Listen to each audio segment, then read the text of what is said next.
I'm Peter Van Scoyoc. I live in Northwest Woods in East Hampton, New York, and we're here in my office here at Town Hall. I'm the East Hampton Town Supervisor. So we convened a meeting of our emergency preparedness group, which included the police department, our enforcement agencies, and our emergency preparedness coordinator, and we got out the pandemic plan. Basically, nobody really understood how it was transmitted originally or how virulent it would be, who would it affect. And when people don't understand or know things, that allows fear to creep in. Knowledge is power. There was a period, I'd say in the first 3 or 4 weeks after that March 13th, April 13th period, that was very grim and concerned me a great deal. I think it was realizing what the potential of this pandemic could be, and that higher levels of government were not going to be able to move fast enough, and that it was really going to be on us, and by extension on me. There is this natural isolation being on the east end of Long Island, and that we've had to fend for ourselves, if you will, for generations. And so I think that community spirit is alive and well. We know what to do when there's a hurricane and things go bad. People come together. It was very reassuring to have a number of people reach out to me directly and say, I can do this, I can do that, I want to do this. I put out the call and people answered. So again, nobody can do things alone. We need to work together. And so that was really very rewarding and uplifting, and to see the community come together.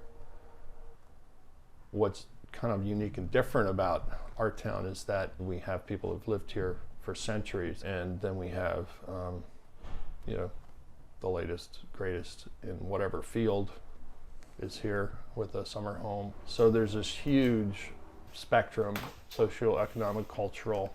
In that way, we're, I think, extremely diverse. Sometimes an individual will come forward and say, I have a line on a company that I own or whatever that can provide this material, or I know somebody who knows somebody and we can get you N95 masks for your first responders. And that's not like many other small town communities. That's how we're very much different.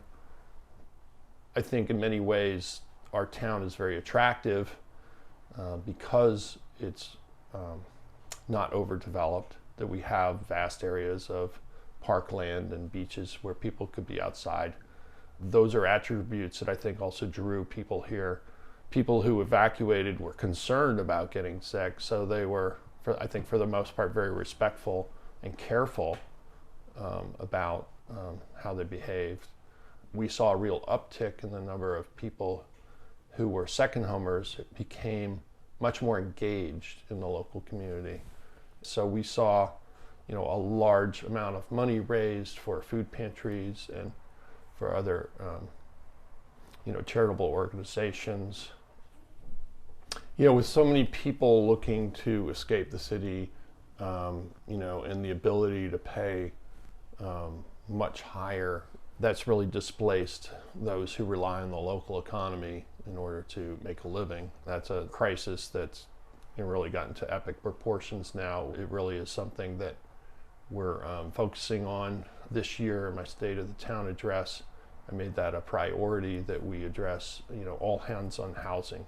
It's really important to have that ability to have working people live within our town.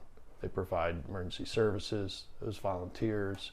We have families trace their history to the first colonial inhabitants here, 14 generations. We have members of the Montaukett tribe that are still here. Thousands of years they've lived in this town. So it's really a very unique place, and I think we need to make sure that we keep that. There were shortages of food, and we didn't know at the time, is this something that would continue? Truck drivers are getting sick, and deliveries can't be made, and the system was kind of unraveling. The inability to get personal protective equipment for our first responders, dealing with our ambulance corps. They're all volunteers, fire department stepping in.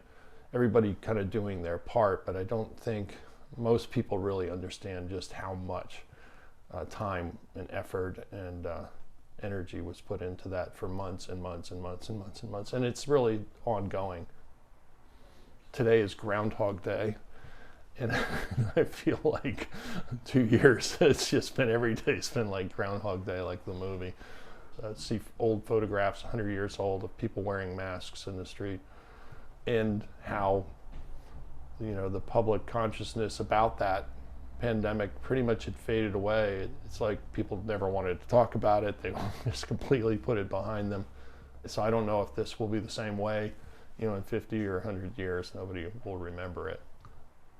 In some ways, I feel like East Hampton is kind of like the center of the universe because we have so many different dynamics at play here. So much talent, so many gifted people, so many really interesting stories. Challenge. I think it just it's the word challenge. It's being forced to deal with circumstances beyond one's control, and to persevere in you know, in the face of obstacles.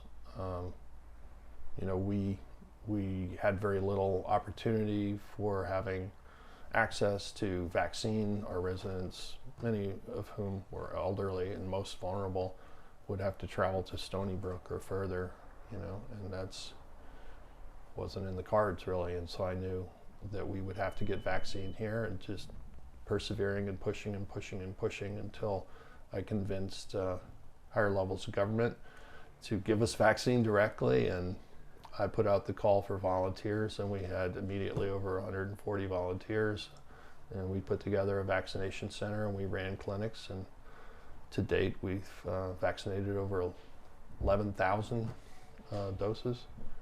We're really not this glitzy Hamptons you know, dynamic. We're a real town with real people that care very deeply about the town and each other and our natural environment, and just a wonderful place to live. And I feel extremely proud and grateful and honored to really be in the position that I'm in.